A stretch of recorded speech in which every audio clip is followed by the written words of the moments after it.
Hello and welcome to week 6 of the Focus Propel series. My name is Diatripa. I'm joined by Rudude, and today we'll be watching Omega Gaming Alpha versus KG Gossip Geese, a matchup that I'm personally really excited for. Rudude, how are you doing? Yeah, I'm doing good myself, dear Trooper. Thank you for joining me this evening. And this is definitely going to be an interesting matchup that we're bringing for you guys tonight. The way that this division has played out has left it so that we've got Omega Gaming currently undefeated at the top of the table in all best of threes, sitting with a nice game record as well of 10-1, only dropping one game in a complete set of best of three series. This is going to be their sixth matchup up against the Gossip Geese this evening, who are also boasting a very nice score. Currently sat at 4-1 themselves, have taken one defeat in a best of three, but we'll have to see whether or not they're going to continue on their winning ways, that being Alpha. And immediately we see the Ezreal first pick here for Omega Gaming.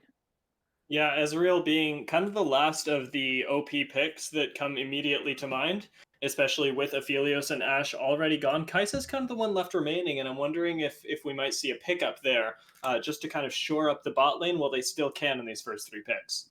Yeah, they've got the opportunity here to pick up their AD carry along with the support, and as you mentioned it, Ezreal, and with the Prophet himself, Diatripa, picks up that Kai'Sa very well predicted from yourself. And just going to quickly touch on the Ezreal pick itself. It is sort of the one remaining champion, I'd say personally, that is in that top tier of AD carries. Obviously, Ashe has sort of replaced Varus since 10-13.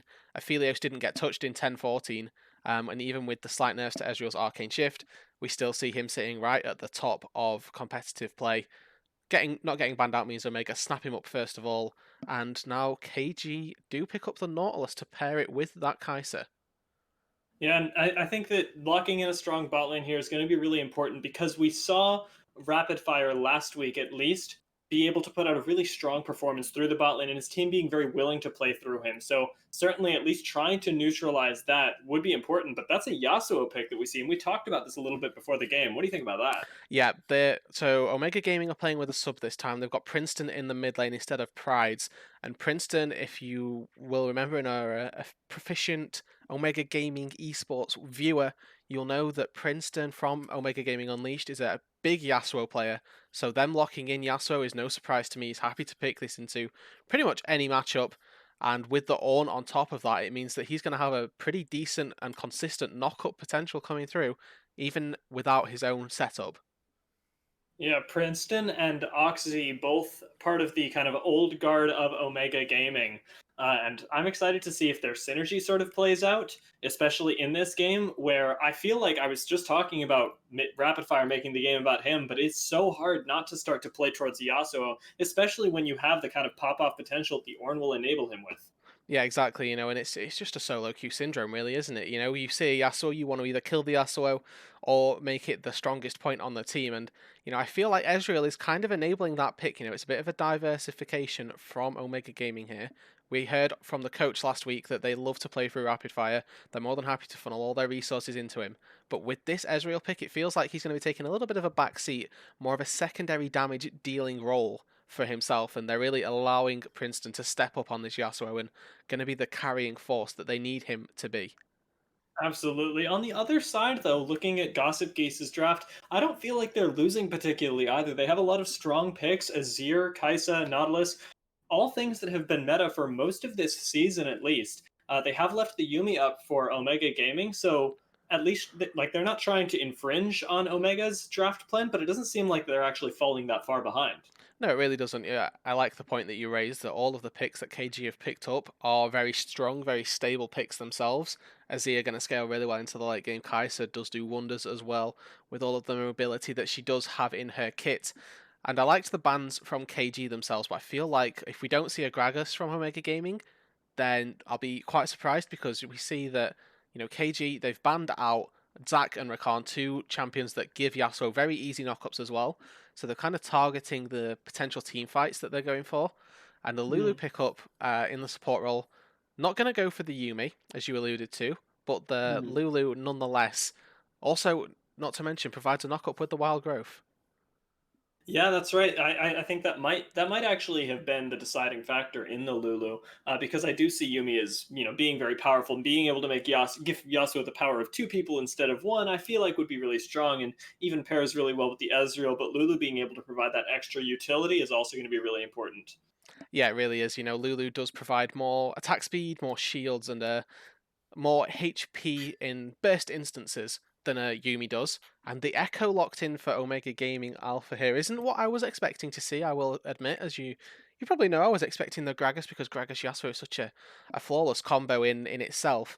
But the Echo nonetheless will be providing them with some AP damage, which is something that the comp was lacking. So overall, actually really happy to see this Echo pick up, and on reflection, we can see the benefits that it's going to be giving the team.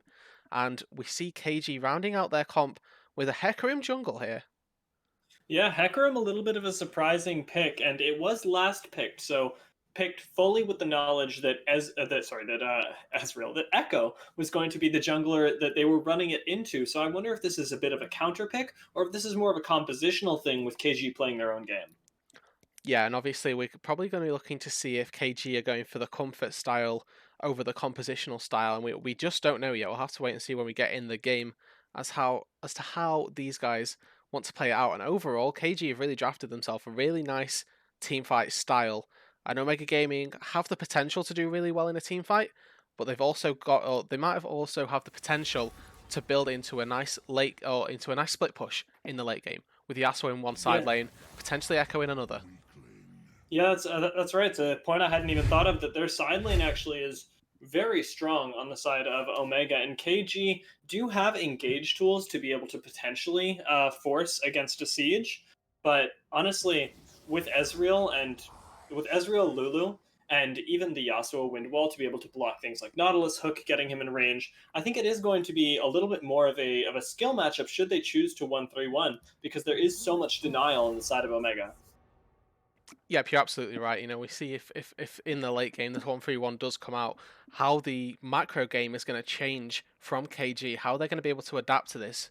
Do they send multiple members into one lane, or are they just going to try and force a 5v5 in the mid lane? Because with their composition, let's not forget, they have a really strong engage. If they have a Hecarim in flank coming in, maybe even just a Nautilus hook onto one of the mid lane members that are chilling there, there's definite potential for KG to make some things happen. And with Kai'Sa going to be able to jump in off of any CC that happens, going to be making it really easy for her to get in the mix, deal the damage that she needs to do versus these relatively short range carries from Omega Gaming this time.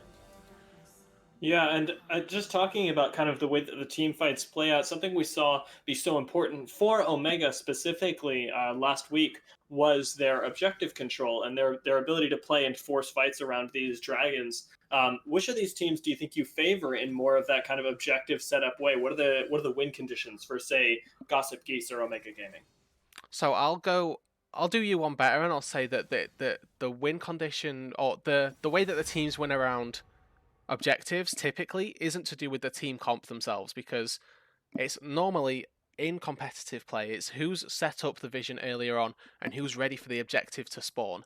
If Omega Gaming Hmm. Alpha get there first, they clear out the vision and they're in a great spot to start the Drake up, for example, and take out that objective before KG get in. Then they'll be in a good spot. Likewise, if KG get there first and sweep out the vision, then it's really who has the vision power before that team fight starts that has that has more often than not the advantage. I will say Abs- though, the power that the Alpha have is they can use the Ornn really easily to start and engage at pretty much any choke that they find, be it in the river, be it exiting the river in the lanes toward the jungle or anything like that. Ornn wonderful at engaging. Yeah, absolutely, and it's such a nice thing to see. I was talking about this earlier today. Just having the Ornn on your team is almost not enough, as we've seen, but needing that follow up, and I think that even follow up, especially with the Yasuo and with the Echo, abounds in this composition. And so I'm happy to see them draft not only that to kind of patch a hole in their composition, but to draft with him to complement everybody else as well. Yeah, you're absolutely right. Something that we see so often is, for example, obviously not going to be this game, but just to create a picture for people at home is if a team picks a volley bear, for example, really strong early game jungler, but as the game progresses into the later stages, that volley bear jumps in and doesn't have the support of any team members that are diving with him. He just gets cut down and shut down by the strong carry members in the opposing side. And what you really want when creating these dive style compositions is just creating either pairs or trios. You want to go as dive buddies into a fight. And as you mentioned, Ornn, Echo, Yasuo, all really good at following up on engages and really good at getting into the backline themselves and being able to support one another in the team fights. Absolutely, and in team fights, I'm personally really looking. Speaking of that, at Sororian and also at Hunby, because I feel like there's so much dive in on Omega Gaming that Hunby's job is going to be more to create space for the rest of his carries, whereas on the side of KG Gossip Geese, Sororian is kind of the only guy that isn't diving straight into everybody. And so whether he's able to deal with the matchup into Hunby and be that carry for his team, or whether he's going to be left behind, is going to be a huge part of whether the relevant damage is there for Gossip Geese. Yeah, you're absolutely right. There is always a small potential for Azir to dive in as well if he wants to get the start off of the fight with the Shurima shuffle and the slide and glide, as we like to say, going through. Mm. He can get into the front lines if he wants to, but it's not typically where you want your Azir to be. There is also opportunity in this particular instance for KG to use they're typically engaged tools as more disengaged tools. They've got Nautilus with depth charge, which is really good. Shutting down a Yasuo, shutting down an Echo if they try to get in the front line. They've also got the ability with the Showstopper to take one of those members from the front line of Omega Gaming into the back line and create even more space for this Azir. So definitely opportunities for KG to play their team fights differently. We'll have to see how they focus their resources though, because they do have a fair few carries to focus down with, this triple threat comp coming out from Alpha.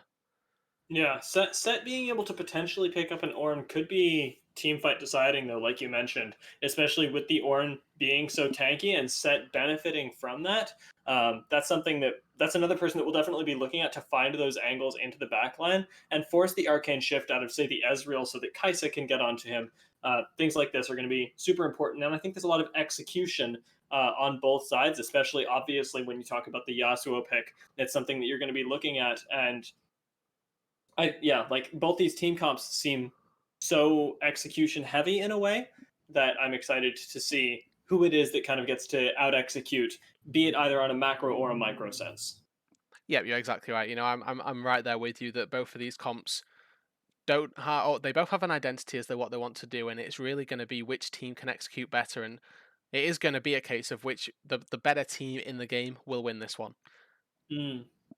Yeah, and like because of what we're talking about, and it's not going to be just one team being able to press all their R buttons and kind of ease of execution shutting out the other one. This game has the potential to set the tone for the rest of the series. Since it is going to be a best of three, I think that if you do just feel like as a team you get out skilled, it's not just unlucky, it's not just composition. That looking forward, it's going to be even harder to recover for that. So from that, so I think that both of these teams, whichever one wins here, will have definitely the mental edge going into next game, and that's what we need to be looking to set up for. Is not just this game, but this series. Yeah, you're exactly right, the Atropa. And with all that said and done, with our analysis boldly breaking down the drafts, we're going to throw it to a quick word from our sponsors just before we load up onto the Rift, get you guys ready for this first game between Omega Gaming Alpha and KG Gaming Geese.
Welcome back to game 1 of Omega Gaming Alpha versus KG Gossip Geese. My name is Diatripa, I'm joined by Rudude, and we have an exciting draft here that has set us up for some really potentially micro-intensive fights, especially in the mid and late game. What kind of lanes are you looking at, Rudude? 30 seconds until minions spawn.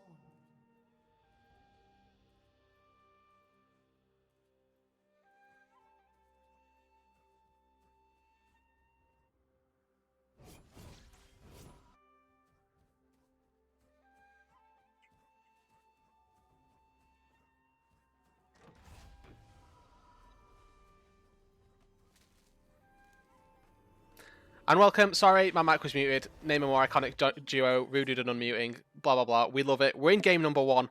I'm going to answer your question now, Diatripa. Which lane do we want to focus on? And as Diatripa's already heard, it's the mid lane. We've got Yasuo coming out for Princeton here, one of his comfort picks, one of his pocket picks, up against Sororian here on the Azir. And Yasuo versus Azir mid lane is kind of not a staple mid lane by any means, because Yasuo's not a staple meta champion, but is a champion or is a matchup that is fairly explosive, can go either way very easily, and really these early levels are going to decide so much as to which laner gets the advantage. Yeah, Yasuo needing to kind of buy the space between himself and Azir, if he does get ahead, can really completely zone him off of those waves and can really swing the matchup in a way that could affect the rest of the map, especially with, like we were talking about before, the Princeton being an important sub in here, to be able to play for Omega Gaming and perhaps get them advantages. We've talked about how he is certainly a player that is not unfamiliar with playing for Omega and has been a staple in this team for a long time. Yep, you're exactly right, and it's this early game that is really going to mean a lot, and Princeton, now he's reached that level 2, should be able to maybe make some things happen in the mid lane, and it's really important from Sororian, and he's done a really good job to use that level 1 to poke out Princeton as much as he can in the early stages, whilst the sweeping blades aren't available in the mid lane, and he can't get up in range of the Azir. He's even gone Hail of Blades as well on the Azir to give himself even more early laning potency, and we're looking to see if he can continue to create an advantage in this mid lane before Princeton starts getting some levels and is able to just dash around the soldiers and dash into the face of Sororian here and really do some damage to this Azir.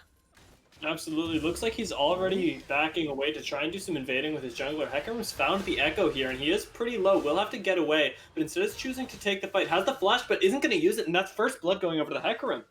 Yeah, Nightmare there, really well pathed from his jungle. He does himself two camp clear on both sides, recognises that Hunby really wants to get as many camps in as he can whilst he's still slightly weaker on this Echo, goes into the enemies, and then Nightmare goes into the enemy blue buff, finds himself an Echo on 200 HP. Hunby doesn't burn the flash. I'm not too sure if there was an opportunity for him to get the flash, just because of the really nice angle from the devastating charge that Nightmare used. But obviously, if he did flash away, Nightmare with the ghost on Hecarim here wouldn't have been able to follow, so it would have saved his life. It's just one of those things that we have to wait and see if they happen to have any more ramifications in the game. It looks like Princeton now getting collapsed on. Now that he doesn't have his jungle pressure, is going to get devastatingly charged to his death as he runs him into the river and into the ground. Yeah, that's not a good flash, unfortunately, from Princeton. The distance that he created with that was nowhere near good enough to take that. And look at this fight bot. Nightmare's here again. Yeah. Yeah, looks like we might just be continuing this down. Nightmare has been really, really good about finding all of this, all of these potential ganks and like ways into this game. We see Hecarim so often start to just fall behind because they play even, and then come the mid game when they haven't got their Trinity Force yet. It feels like the enemy jungler just does more, but Nightmare making a name for himself, especially really early on, and feels like Hunby and Princeton, now we're talking about the explosive lane, are going to be kind of out of it, and even taking that advantage in his bot lane could be huge. Yeah, you know, the one thing that we can talk about for Alpha going their way is the fact that the TP from Pity the Smitty didn't actually net himself any form of advantage. So Candyman has been able to push in an entire wave under the turret, and Pity is going to get most of the experience and probably most of the last hits as well, but it does give Candyman a TP advantage and an opportunity to walk back to top lane, essentially for free here. That's true, and having the teleport advantage, especially in the Ornn, who can be that initiator tool, is a possible way to get some advantages for themselves that Omega Gaming Alpha have as they continue into this game, where they already found themselves at a bit of a deficit, sitting at about 1k gold, but only at about 5 minutes is kind of large. Yeah, it really is, and I was just about to say, let's not discredit by any means what KG have been able to do in this early game. Nightmare has been all over the map, literally found a kill in the jungle, in the mid lane, and then ran down bot lane and got himself a kill there as well. So with this early advantage, we'll have to see if they can continue to scale their way up into this game, and he might be looking for a top lane play here. Yeah, looks like it feels like he hasn't visited every lane yet, so does charge into the top lane, but Searing Charge is going to get Ornn out of the way there. Now pings onto the jungler, so Echo should be able to avoid him knowing where he is this time, not having that vision so important in the first kill. Yep, exactly, and a really nice usage of the Unstoppable from Candyman. There's a little fight here, probably not going to amount to too much, might be wrong though. It looks like Nightmare should be able to get out, but instead chooses to engage onto the Ornn, feeling like Echo can't continue the fight onto him with how strong he is. Does actually force him out of his jungle, and then the Echo out of his. Yeah, so Nightmare really bullying around, throwing his weight around early on, has the item advantage to no end, you know, has his completed Stalker's Blade, has a Ruby Crystal and boots on top. And let's not forget, ladies and gentlemen, that the boots do give Hecarim just a little bit of extra AD, as his AD does scale with movement speed. You know, not too much, not insane ratios by any means, but every little helps in these early game fights that do occur. And we're going to look at to see right now, Nightmare going to pick himself up the top lane crab, pick himself up his Raptors, and he's still got his entire bot side to clear as well. So going even in farm, whilst getting so many kills on the map, is setting himself up really well to scale up into this late game, get himself these items in. Looks to maybe be going for the Trinity Force, but I have previously seen on Hecarim's them skip their jungle enchant just so that they can get the Trinity Force in as soon as possible. So this Ruby Crystal could be building into a Phage that will be building into that Triforce, and I'd actually really like to see this. You know, he's got himself the early kills, got himself those advantages in the early game. Let's see him snowball. Let's see him take a Trinity Force route, get some damage behind him, and continue to be an oppressive force in this game. Yeah, seeing Hecarim be able to kind of take the game and realize that he is potentially carry, especially in the mid game for his team, would be really nice to see accentuated with the Trinity Force, since he does have the gold. Speaking of the farm, though, I wanted to draw attention to, even though the Yasuo did die relatively early on in the mid lane, has been able to keep his farm even, and so isn't completely out of this game yet by any means. Yasuo especially having the explosive potential with his mobility and team fights. I think mid is still an area that we need to be looking at once Hunby feels perhaps comfortable enough to assist and get some advantages for Yasuo there. Yeah, you're absolutely right, and it really does speak to the power, or the comfort rather, that Princeton feels on this Yasuo. You know, we talked about it a bit in the Champ Select, that this is a character that he feels super comfortable on, really is able to be at home with it, and maybe fighting this Tribush. Parallel Convergence is thrown out, but won't actually find the Hecarim here. Looking for the third proc, won't find it either, and both teams are just going to disengage. A little bit of junglers throwing their faces at each other, but nobody wanting to take the fight into the enemy team, especially with the Lulu Ezreal there to back everyone up. Yeah, exactly, and that's really nice actually from Hunby to be there. You know, it doesn't seem like that's a really big or pivotal play by any means, but if Hunby isn't there, that opens up Nightmare to get another gank down on the bot side. And yes, Oxy and Rapid Fire both have their flashes, but I'll hold it for Pity the Smitty. Yeah, it looks like Nightmare's trying to join as well. Candyman does have the ultimate, but isn't able to proc the second half. Now the knock-up onto Pity the Smitty, though, will end up getting Yasuo into this fight. Is it going to be enough, though, as he does almost find the kill on Pity. Now trying to run away from Nightmare, though, isn't there in time. Parallel Convergence might land, but Nightmare does manage to kite out of it. Now Dark Harvest proc is going to be all that Hunby is going to get out of that fight. Princeton fortunately escaping with his life. That was a really well played fight from pretty much everybody involved right there. Things to note, Pity the Smitty uses the Showstopper to make sure that Candyman can't activate the second activation of the Ornhorn, and I don't think JK is going to let me talk about this. No, it looks like they're trying to find a fight. The Polymorph does come in, but now the ultimate from the Nautilus will take the Lulu really low. Forcing the wild growth out of her is going to be pivotal, but there's not a lot of fighting going on around here, so they might actually be able to stall out this lane, especially with the Ezreal Lulu, until that cooldown comes up again. Yeah, so both utility summoner spells get expended for the Alpha team. Their heal and exhaust are down, still both have their flash available. And I'm gonna quickly go back to the top side because it was a really well played fight, and we need to highlight the plays from these players. That everybody's playing this game at a really nice micro level. We talked about it in the draft that it was going to come down to these small execution errors, as to what was going to decide the game. And things worth noting here that as well as the Showstopper cancelling the Horn, Princeton was able to find the timing on the knockup that was applied from Candyman's Brittle stack. So the W came through, and Ornn's second part of the W, the auto attack portion, creates a small knockback effect which Yasuo can't ulti off. Princeton was able to use that to almost get the kill on Pity the Smitty. Nightmare was really effective, really quick on creating another devastating charge, which meant that he could knock Princeton away from Pity and keep himself alive. So overall, really nice plays from everybody, but the advantages is still going the way of KG in this early game. Yeah, advantages plural is, as they're still sitting at 0 and 4. Now the Hecarim able to find another assist for himself and has completed his jungle enchant here. Didn't go for the warrior, went for the Cinder Hulk, and I mean I wouldn't have been surprised by the warrior, although I do feel like it would be a little bit troll. But now perhaps being able to itemize into the Trinity Force a little bit later than we would have liked. Yeah, we'll have to see what he goes for, as he is making his way down bot, but there's a ward in that river, and with the failed dredge line, likely not going to be amounting to anything. And with the dragon looking to be started up here, does get auto-attacked. Hunby is still quite far away. I'm wondering if Alpha are going to try and contest this, or whether they just concede it because they are so far behind in this early game. Yeah, we talked about vision being important for this fight as well, and there is a monopoly on vision for the side of Gossip Geese, so that'll be them picking up the Drake with no repercussion on their own. Looks like Hecarim might be looking for a gank in the bot lane, and Hunby doesn't look like he's ready for this. No, I mean, I'm happy that Alpha have conceded that because they were not in the position to fight that. You know, even if 4 members were there, they're just not strong enough at this point to take that fight. Ninja Tabby Cinderhulk on Nightmare is actually making him so incredibly tanky at these early stages.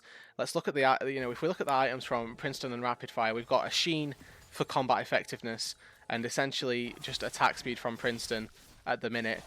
So that they would not be able to kill this Hecarim at all, especially with any heals. Oh, fighting bot. Looks like we might see Lulu being fought on again, but now the Echo is here. Parallel Convergence again. We'll have to see if the stun lands. Does not. And now trying to escape before the teleport actually ends up being completed. Pity the Smitty doesn't have the flash, but oh, actually, ult back in from the Echo gets him really close to God and Anime, and might be able to finish him off here. Flash onto him for the last auto, and a really nice knockup to continue the fight from the Ornn. This should be Pity going down. Can he take one with him? Yes, he can. He gets Hunby in the end, and it is a 2 for 1 on the side of wow, KG Gossip Geese. Yeah, so Gossip Geese losing the 2 members there. 2 coming back for Alpha. That actually gives them a really nice gold advantage. Somehow that they were sat about 3,500 gold behind, and just with those 2 kills managed to close the gap back to about 2k. Really nice counter teleport from Candyman. Is able to find himself a assist, and an awkward kind of showstopper from Pity the Smitty, unfortunately. Really kind of sold his ADC down the river right there with the showstopper. But this is maybe a play mid lane here. Yeah, it looks like Hecarim might be staying a little bit too long under this tower, and what looked like a sure play ends up being disastrous for them, as Yasuo is able to pick up 1 kill and 1 assist, giving another over to his jungler, and now suddenly they find themselves back in this game, almost bringing the gold to even, still about a little bit under 2k behind. 9 HP is the turret's health right now. Princeton threw out his wind wall in front of Sororian to deny that auto attack from going through. That's effectively a 600 gold value wind wall right there. Yeah, that was really nice play from the side of both Princeton and Hunby, honestly, there, to even think that they could fight that and actually take away the victory. And we talked about this, Yasuo was a comfort pick even, and that providing exceptional value here, knowing that they could take that fight as long as the turret stayed alive, pays off in spades. Yeah, we see a little fight up on the top side. Pity the Smitty probably not going to be able to get too much more than just a nice trade, and Candyman even trades it back pretty well himself. I'm not going to lie right now. Blade of the Ruin King gonna come through probably off of this base. In fact, I'm lying. It's going to be a recurve bow. I've just checked the gold graph. He's going to stay in lane, pick himself up a little bit more gold, but that is the turret going down mid lane. 9 HP. Princeton really can't defend that all too well himself. Sororian just walks up and takes it with an auto attack. It was inevitable, really, after the play with the Herald going for KG right there. Yeah, and this does feel bad for the Yasuo, especially wanting to be in the short lane against somebody like a Hecarim. Isn't going to have access to as much safe farm now, and they may be forced to put him into a side lane a little bit early there, as he's just going to rotate and perhaps grab the blue buff from Echo. Nope, yep, blue buff goes to Echo. I don't know when Yasuo takes it. I'm going to go with Yasuo only takes it when he's 09 and tilted. But All fight right, fair in the enough. jungle. That might be it, as it looks like Parallel Convergence does land. It's my favorite ability to see come together, but now Sororian, perhaps a little bit trapped, does have the Shurima Shuffle to get over the wall, but instead will choose to zone out the Yasuo. Could have taken advantage of that potentially, but it looks like now looking to take advantage of the bot lane's overextension as this Lulu is getting super punished, forced to burn both the heal and the wild growth as Rapid Fire trying to zone everybody out. K will end up getting picked off, and now the exhaust comes down to Kaisa. Not able to find a kill onto anyone as Rapid Fire is going to cue her to the face, and that is it. Double kill for the bot lane in a 2v2 where Gossip Geese felt like they had the advantage, and game could start slipping away from them here if they make too many of those errors around this bot lane. Yeah, Oxy and Rapid Fire coming out on top in the bot lane 2 versus 2.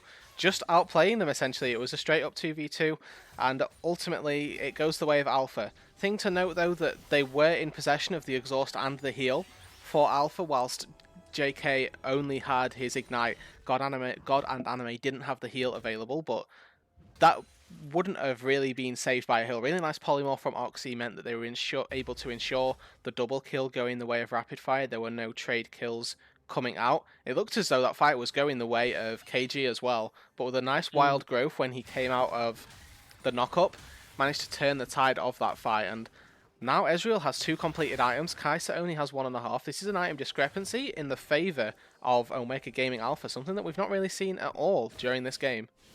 Yeah, that gold gap also silently closing, and it looks like even with the small disadvantage that Omega want to take this fight, or now trying to get a way to create the knockup for the Yasuo, Hecarim ends up stealing the dragon now, as nobody going to find any great ultimates, but oh my god, perfect from Pity the Smitty to get into the backline. Great haymaker across 4 whole members, does force the flash out of several, and Yasuo pays for that dragon with his life.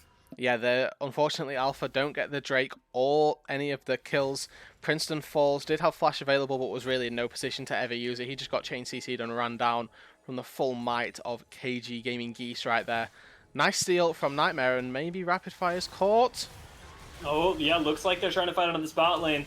And Rapid Fire ready to take the 2v2, but not actually going to be able to take the 3v2. Now Lulu trying to survive on her own, will flash away, but a great hook from JK will bring him back and give the kill over to his AD carry. God and Anime also had a Hecarim on his side.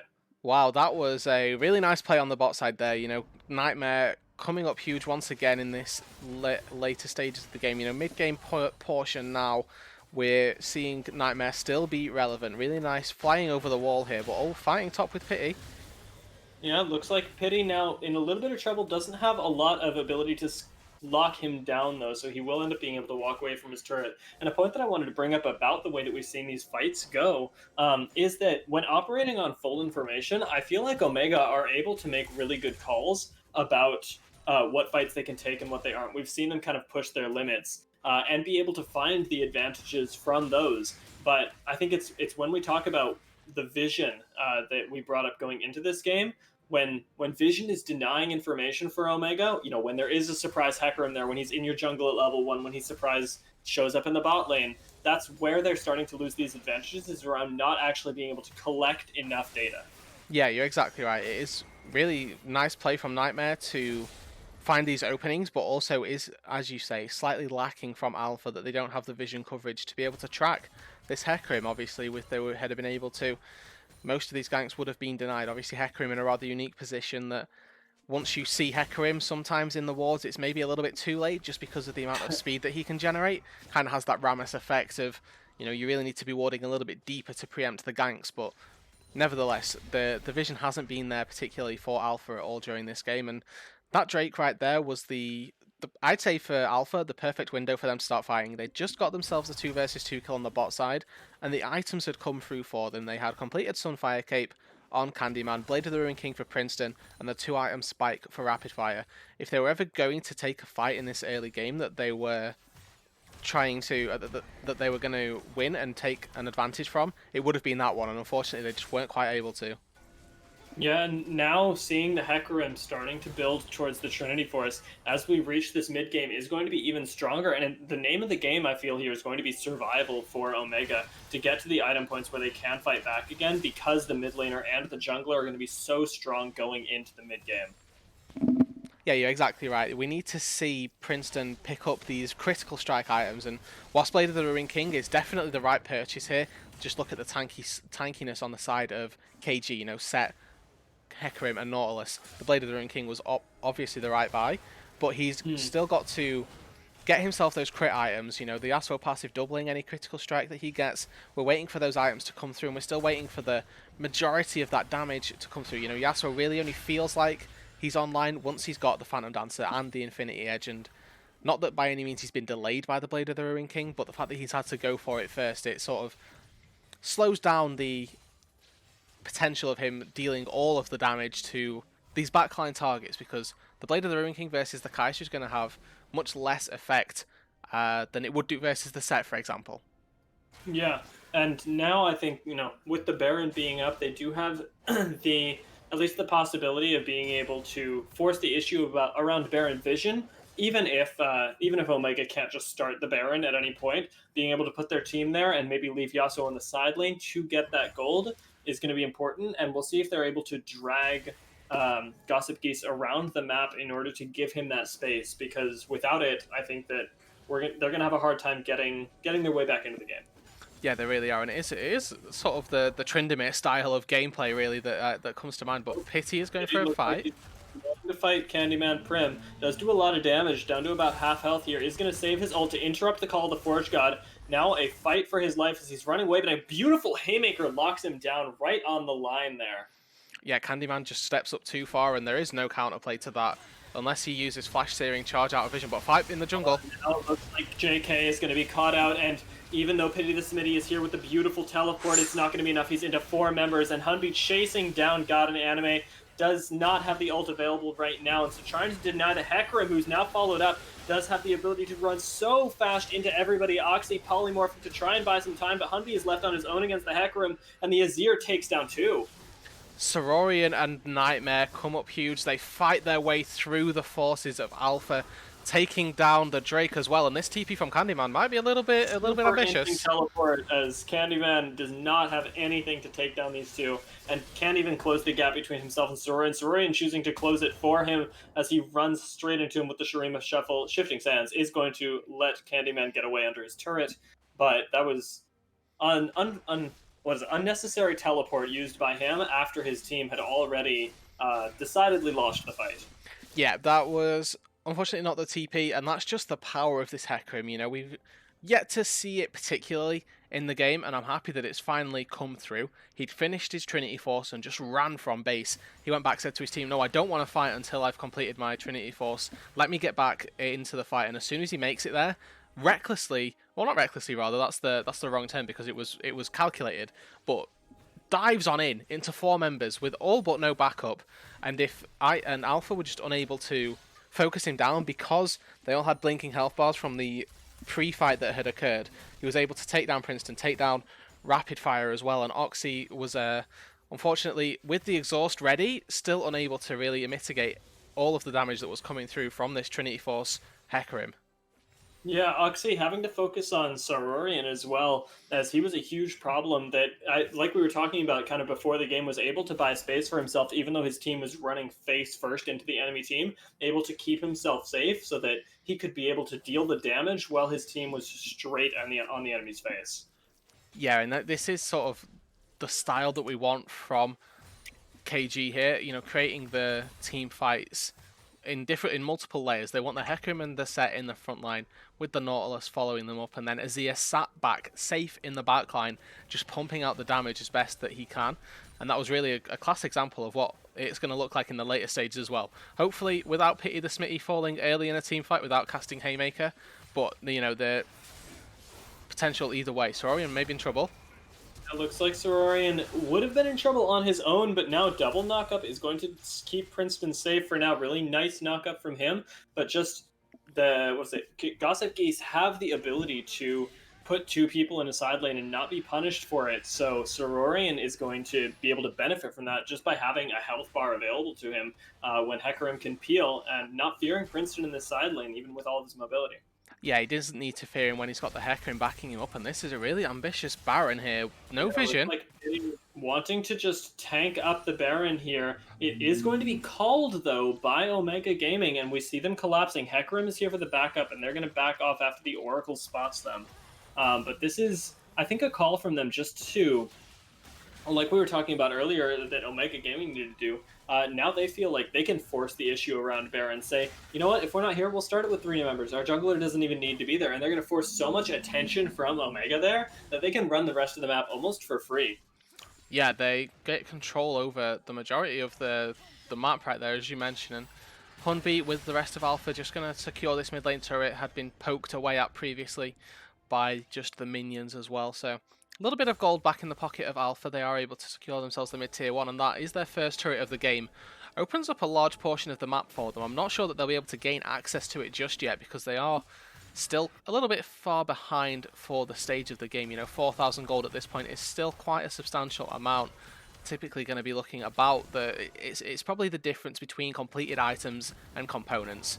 And unfortunately, you know, if Sororian manages to complete this Rabadon's death cap, he's going to be in a wonderful position. He's going to be so strong with the Nash's 2 already to just be dishing out the damage really consistently. And it's not typically a build that we see from Azir's, but it's not because it's bad, rather they just prefer other things. And Sororian feeling safe, feeling like he can pump the Rabadons into his build, means that he's going to dish out tons of damage in these team fights to ensue.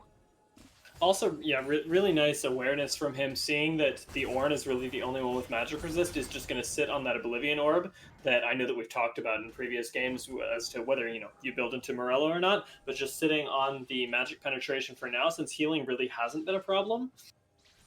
Even with, you know, things like Triumph and Lulu and Ardent Sensor. Since none of those items are completed, not really needing to cut down any healing, is just going to go straight for the power that the Magic Pen gives him. Plus the Rabadons is going to be hitting like a truck come this next team fight. And this is Soul in 19 seconds, Mountain Soul for the side of Gossip Geese. And this could be really disastrous, especially for Princeton. Yeah, so important to note here, completed items have come through for Sororian and God and Anime. He's got himself the Rage Blade and the Nash's Tooth. Triple upgrades are available to him. Bulk and Cleaver is completed on the Set as well. This is the perfect time for KG to fight if they take the opportunity. Pity the Smithy is on the top side. He does have TP, so they're going to be able to quickly call for a 5v5 if they want. Oxy needs to start sweeping out these wards so that they can't as easily take out the dragon or to complete the teleport. But look at that chunk from Sororian. Damage. All the time here that Pity the Smithy's on the top side unanswered, he's just taking turrets, and this is just going to be Soul going their way. Dragon's just going to jump straight over. He tries to steal it, does Hunby, dashing over the wall, but isn't going to be able to find it, and that is disastrous in many ways. And it just felt so bad to watch that Dragon Dance, because even Omega Gaming should know that they can't realistically fight that dragon, but they need to because it's Soul, and that, like, there's nothing else they can do, so they're watching their top side get taken. Well, this happens, they lose their top lane turret, they lose the dragon, and now it looks like they're going to lose the Baron. Yeah, just a slight lapse in judgment here, you know, sort of reeling in the fact that they've lost their Soul, forgetting that this Baron is on the map, and that is going to be the Baron going their way, going to be the Soul for KG as well. With the help of the Mountain Soul, really made that Baron a a really easy objective to take. You know, that is the key usage really for me of Mountain Soul, is that it manages to enable you to tank Baron so much easier than previously. And you know, in my opinion, the Mountain Soul is probably between third and fourth tier, depending on the team comps that you've provided. Obviously, this time when you've got 3 tanks, Mountain Soul increases for me in value because you get more resists on those frontline beef members. But and then especially when you get the ability to take Baron that they've been given right there, makes it so much easier. But let's just play. Imagine that there was an Infernal Soul, for example, this time. The game would be so much easier for Cloud Gaming here to just run down Omega Gaming and really just win a team fight out and out. The Mountain Soul doesn't give them that ability to just hard run over team fights. No, it doesn't. But fortunately, I don't think they'll have too much of a problem pulling the trigger, especially with the fact that people have to split lanes on the side of Omega. They are trying to play the 1-3-1 style that we talked about, but this time it's going to be so much more crippled by the fact that there's already a Baron buff they're playing against at the 29-minute mark with the Soul as well. I think even if they manage to break perhaps just an outside tower here, this could just spell into them being able to pick up the Elder Drake, and Elder Drake at this point is going to be ridiculously valuable and enable them to run over that team fight like the Infernal would have, but just a few minutes later. Yeah, you know, you're exactly right. This is not to mention that all Elder Soul or Dragon Souls are very useful. Oxy gets chunked out to about 40% HP from just 3 autos and a Q from the Azir, and these are looking really bad. And here comes the base break here. Are they going to fight for this from Alpha? Princeton can't even approach the wave right here. Looks like they're trying to find the fight onto the set. Do lock him up long enough that he's not able to use the Haymaker, but they do still lose 2 inhibitor turrets here, and Azir's happily pushing in the top side, and so it's going to feel a little bit bad, but I don't think that that's the worst day that they could have had on the side of KG Gossip Geese. No, I think both sides are kind of happy with that, because Alpha don't lose an inhibitor, which is really the mark of a good Baron push. If you break an inhibitor, that creates pressure on the map, and then it sets you up for the next Baron and the next Dragon with an inhibitor down. The fact that Alpha have kept their inhibitors, they're going to be really happy with, because it means that they don't have those constant barraging minions coming down a lane that they have to tend to, especially if it's down bot side as well. At the end of a Baron push, a bot lane inhibitor going down for 5 minutes really can be devastating if you have to constantly have somebody down bot side while you're trying to fight on the top side of the map. But with that being said, KG have got themselves a really easy opportunity now to get some inhibitors. This creates the opportunity for them to not necessarily need minions should they win a team fight and get themselves a quick objective, you know? They'll be able to just walk, say they win the team fight around the Elder Drake, for example, and their waves have been mismanaged and they're not in the right position. They'll be able to use the timer of the death timers to just walk in, take the 2 inhibitors, reset, and then use the Elder Drake to push forward, maybe take the Baron, and maybe just win the game outright.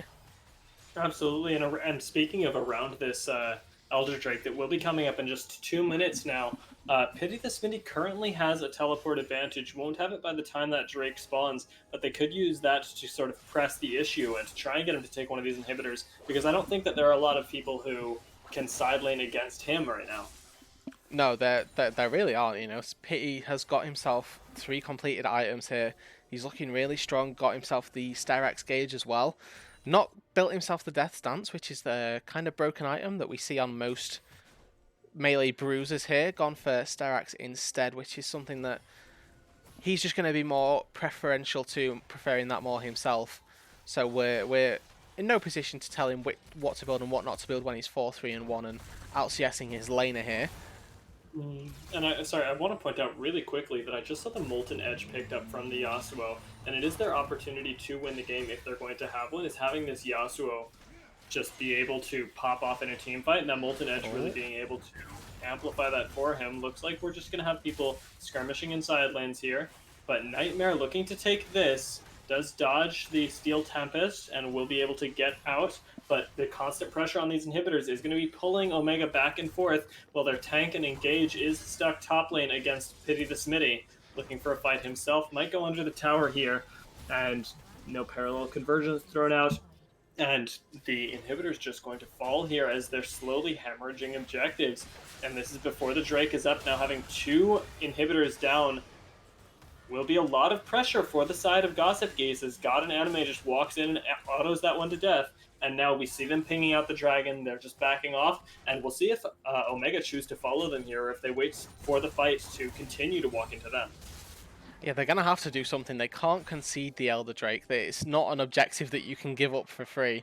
You can maybe make an excuse for Mountain Soul, and rare occasions make an excuse for the Baron, but an Elder Drake really does signify a really tough time coming back into the game. We've got teleports on both top laners. We see Pity the Smithy is TPing behind them. Look inside the red jungle. But the Baron's Dragon's gone. Does have the flank, but the Elder Dragon goes down and the fight is almost over before it's begun. They could choose to continue this, and they will. Jumping onto Hunby here is going to be almost be executed, but an ultimate from him will save his life only for a little bit. Rapid Fire walking away here as Pity the Smithy chases everybody down, and Candyman caught out in the middle of 4 flame-breathing dragons there is going to end up spelling his doom. Sororian already in the base before Rapid Fire, and Pity the Smithy running him down to ensure that he can't back, although I'm not even really sure it would be time efficient. Sororian ignoring him completely. Might end up picking up an Ezreal just to pad his KDA here, but the game is well and truly over, and I think that the mental edge certainly being picked up by KG Gossip Geese here as they finish strong in game 1. Yeah, really well played game, just from start to end from KG Geese right here. Nightmare coming up huge in the early game, managed to create a lot of advantages around the map, giving his team the advantage, and they definitely did their part to snowball it as well. Look at just the raw damage coming out. And check, I think it'll be the Azir. Yep, the Azir and the Kai'Sa, both of them topping the damage for their team respectively. You know, and this is the jungler's dream, right? You set up your laners for success, and then they take that setup and they run away with the game, and they do all the damage that you need to in the later stages. Really well played from KG overall, just in general here. And unfortunately, you know, Alpha, they've got another game to come back. This is a best of 3 after all, so we'll have to see if they can bounce back in this game number 2. But what are your closing thoughts on this game number 1, Diatripa? I mean, we talked about it at the beginning and how this was such an execution heavy game for both of these teams that would really set them up for the next game. And so I think what I'm looking at, honestly, we saw so much good micro from Omega Gaming Alpha that I just don't want to see them give up. They when they did execute, they executed really well, and I want to see that exciting game too. I want to see these teams be able to go head to head and give us the really exciting best of 3 that I'm looking for here. I agree with you that this series is by no means over. These guys are still really talented, and they can definitely bounce back in a game number 2. We'll have to wait and see whether they do or not. You know, Sororian, God, and Anime really showed up as well, being the carries for KG. So we're definitely in for a big series here, guys. Don't go anywhere. We're going to throw it to a break while we load up for the pro draft for game number 2. We'll be right back. Once again, I am Rudu, joined on the desk here by Diatripa.